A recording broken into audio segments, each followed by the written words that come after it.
entered a piece of work when I was 17, and I've read about it for years when I was younger. I've always wanted to be a part of it. When I first entered the summer exhibition, my eldest son was about 4, and now he is in his 40s. He's 6'4", and I'm 4'5". I just think of it as one of our real institutions, you know, established for a long time. You've got to put the right labels on. A really prestigious place. You've got the names on. So entering the competition is slightly daunting because I've only just really started. I'm quite prolific, so I'm making. Last night I was in here till really early hours. I was messaging my friend and she's like, Charlotte, go to bed, it's too late now. And I'm like, no, I just need to do a bit more. Oh dear, here we go again. Can't find the end. Well, I read somewhere that they have 13,000 entries. Carol made me this bag, it's the perfect size. Good luck. Thank you. I feel really nervous, but I also feel quite excited as well, because it could mean a new phase in my life. It's the top one. If you get in there, then I think you've got it made. If I got in this year, it would be fantastic. I'll enter it, see what happens.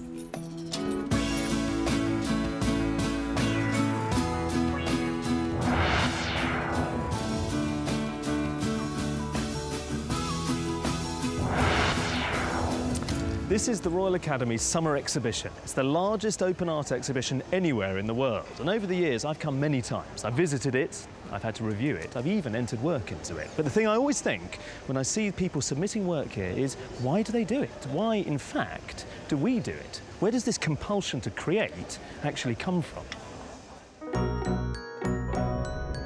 I remember when my hubby was very ill, I was sitting up in bed 2 o'clock in the morning doing a watercolour,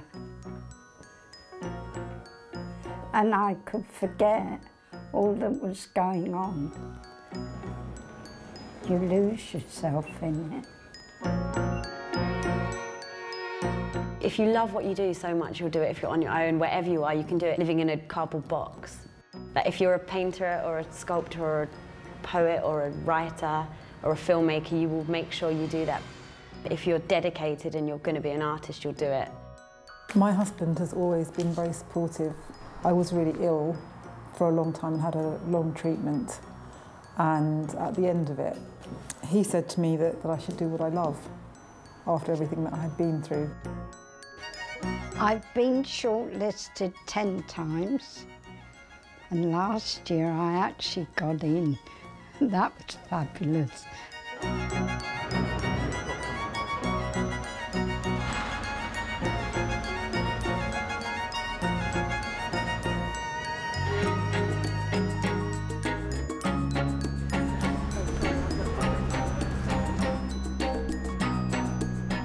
You know, one of the judges is one of my icons, Norman Ackroyd, and he's a printmaker, and his work is fantastic.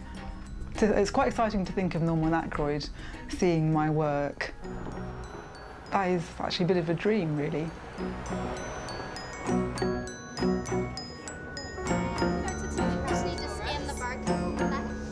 This is an extraordinary exhibition where we attempt to open it up to the entire country and abroad, that they can submit before us. They're going to be judged by their fellow artists. They're not judged by art historians and curators. And that's pretty unique, really. It's wonderful, some of this stuff, isn't it?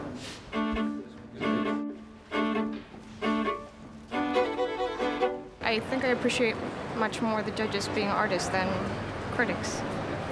I think the fact that anybody can enter, so everyone's on an equal footing. I'd like to keep those two back. And it is quite just, you know, no, maybe. There. We're going to look at a total of possibly 10, 11,000. You sometimes, when you've not chosen one for a while, think, are my eyes getting jaded? And then suddenly something good hits you and you realise it's not that. The good thing will still hit you, you know, and you'll be able to keep it back for the hang. That's actually well painted. You're just not quite sure exactly what they're looking for. You can't please everybody, so I think you should stick to what you know and what you believe in. It has to be genuine and say the truth. I think that's what good art consists of. It's like John Keats in Ode to a Grecian Urn. Beauty is truth, and truth beauty. That is all you need to know.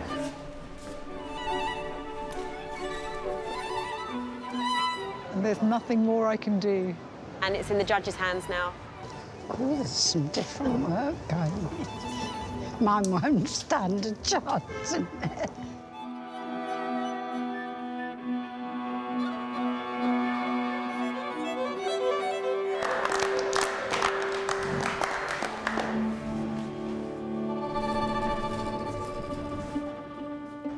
There is no Royal Academy of Arts picture. It's a matter of taste.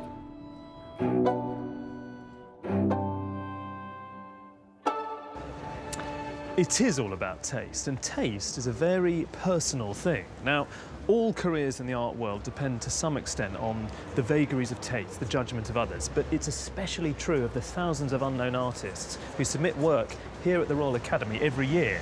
And right now, in the vaults beneath the RA, there are more than 1,000 works of art which have made it through the first round of judging.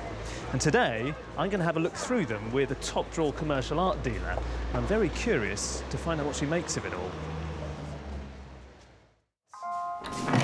OK, come in here and come into the vaults of the Royal Academy.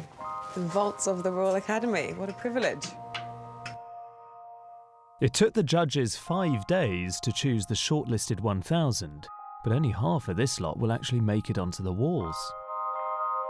So, I think it would be quite good if we try and select a few works that we think will make it in.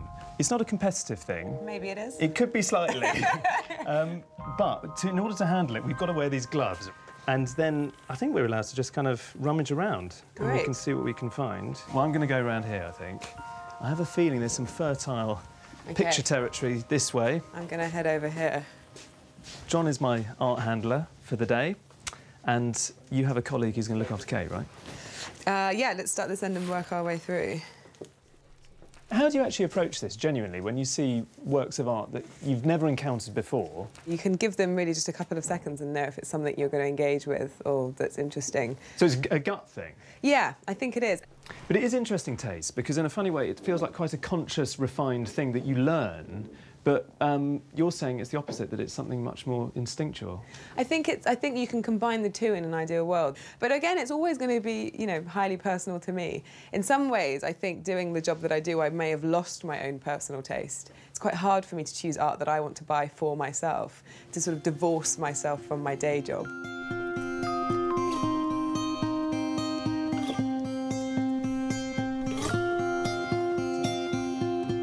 Oh, actually, that's quite interesting. It's an origami work. Don't look at mine. It's cheating. Actually, will you go back? There was a drawing there, unfinished, and it sort of stayed with me.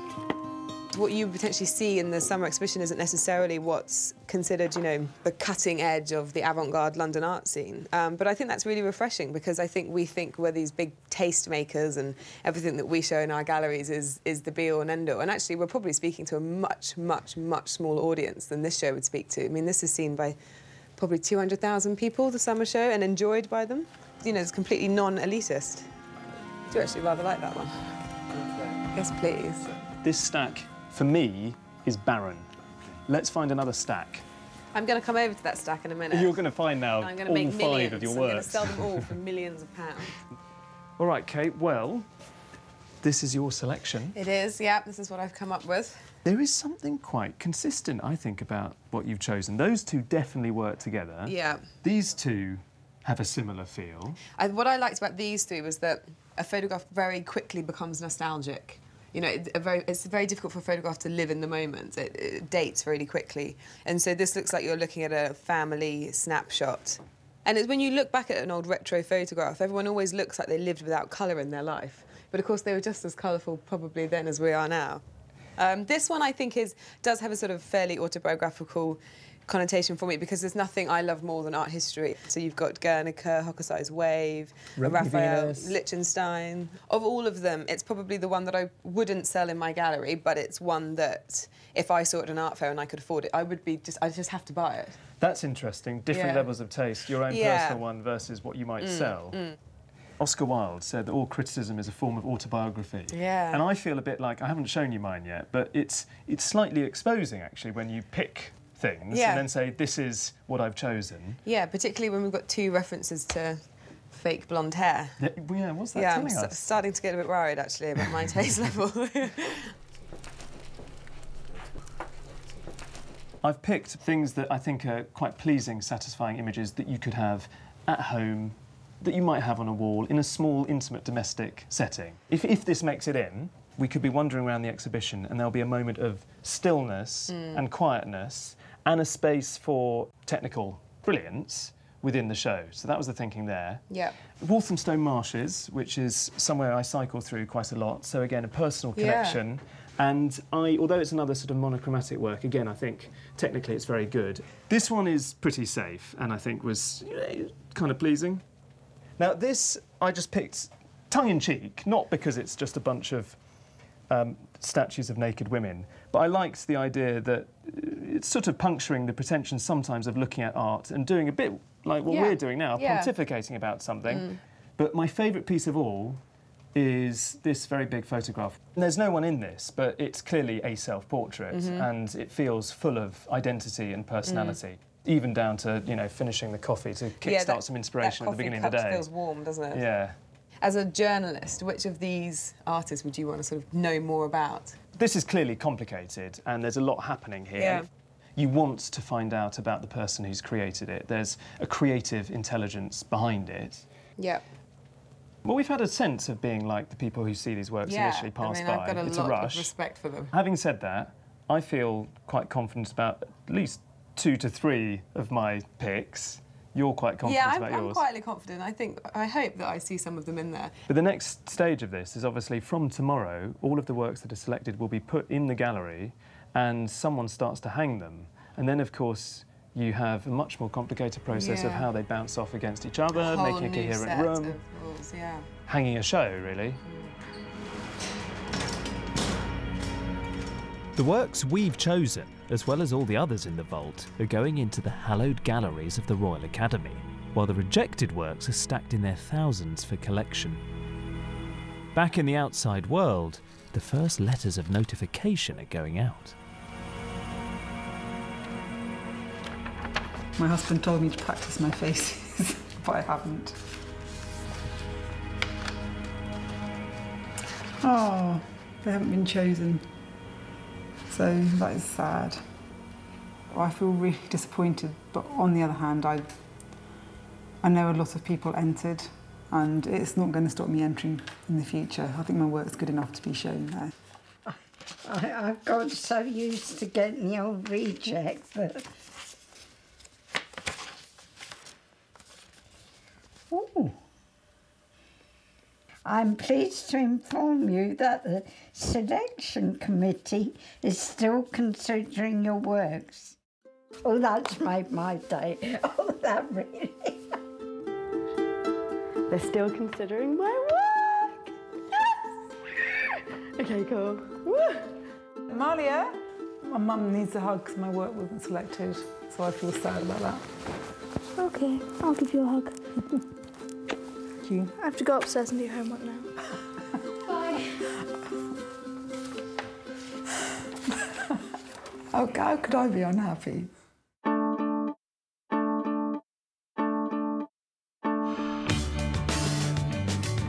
Down a bit to the, just drop left.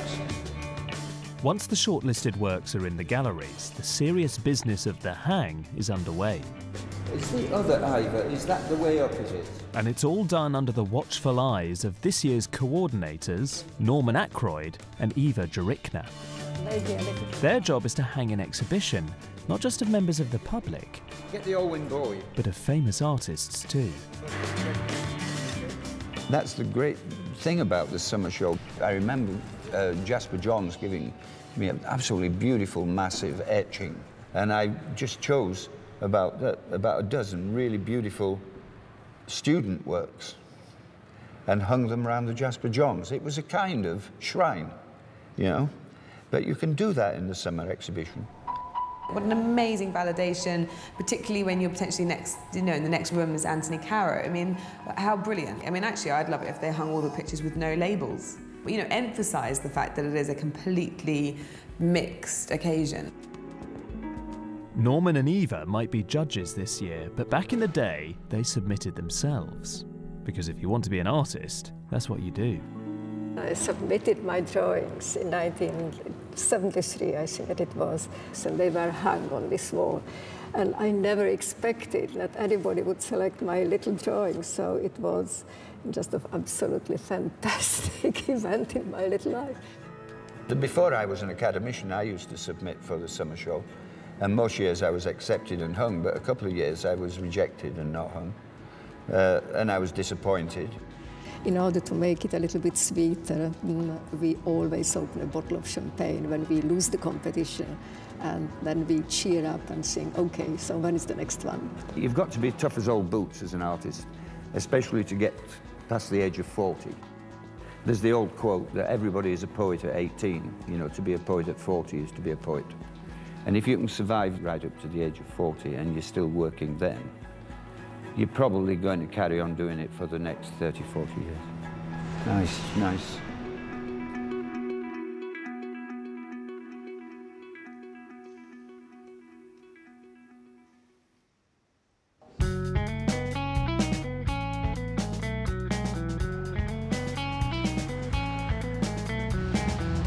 Yeah, I can do. I'll go and do that now. One artist showing this year found fame late in life. Like international artists invited to the summer exhibition in the past, Elan Etsui is installing his work in the courtyard.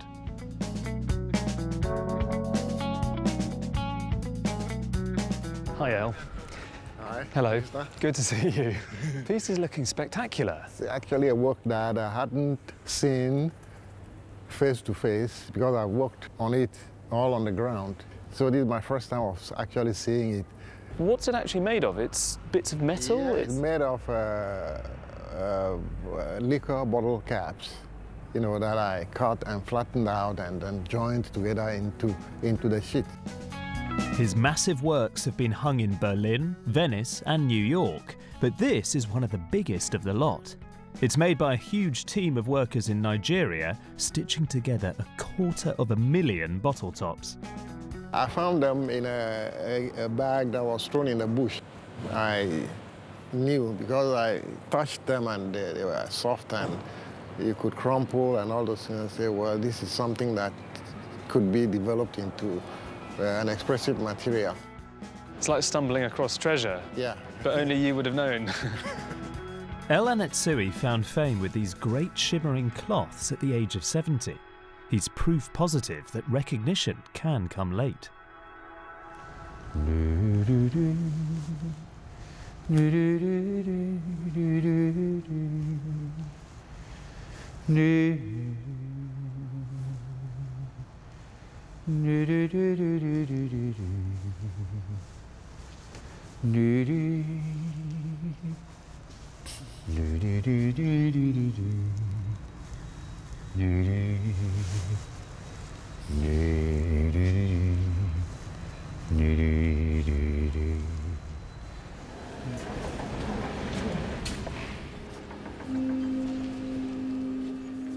There's something about a gallery after hours. You think about all the artists, living and dead, who've come and gone over the years. Perhaps that's why anyone makes art in the first place, to be remembered, to leave your mark on the world. Norman, It's quite a pleasure being here out of hours when there's no one around. It's beautifully quiet in here. Nobody bothers you. It's wonderful. When I came round the corner, I found you contemplating these are paintings by Mary Fedden. When an academician dies, which Mary did last year at the age of 96, we put a memorial group together, and I volunteered to put Mary's group together because she was a very dear friend, and I've known her for 50 years. And I thought they should be in this big gallery. I wanted it to put them in my gallery. When I think Mary Fedden, I think of pictures that look more like the upper two, a still life, a lot of colour, a flattened sense of the picture plane. There isn't a sense of tremendous depth. She's deliberately flattening things out. But this isn't a still life at the bottom, and that does have enormous depth in it in terms of landscape, going through the graveyard with the cows. You want to go in and round the corner, and there's some light coming. I mean, it's a very mysterious picture. I've always thought that artists must have one eye all the time on posterity. I mean, we're looking here at a picture in which there's a graveyard, there's a pronounced sense of mortality. Are you thinking of what happens next? Aren't we all? I sort of imagine that part of the reason anyone becomes an artist is that it's self-expression, it's creativity, but in some sense it's a sort of bid for immortality as well. I've got pictures by dead artists on my wall, and so I suppose it is immortality. I look at a Samuel Palmer in the morning, you know. Do you? And it gives me great joy virtually every day.